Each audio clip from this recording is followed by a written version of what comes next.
இந்த துஆவை மட்டும் காலையில ஒரு தடவை மாலையில ஒரு தடவை சொல்லுங்க.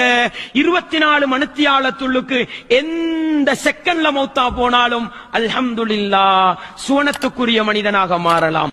ரசூலுல்லாஹ் சொன்னாங்க, சய்யிதுல் இஸ்திக்ஃபார், சய்யிதுல் இஸ்திக்ஃபார் பாடமாக்கிக்கங்க. اللهم أنت ربي لا إله إلا أنت خلقتني وأنا عبدك وأنا على عهدك ووعدك ما استطعت أعوذ بك من شر ما صنعت أبوء لك بنعمتك علي وأبوء بذنبي فاغفر لي فإنه لا يغفر الذنوب إلا أنت. இந்த துஆக்கு என்ன சிறப்பு தெரியுமா?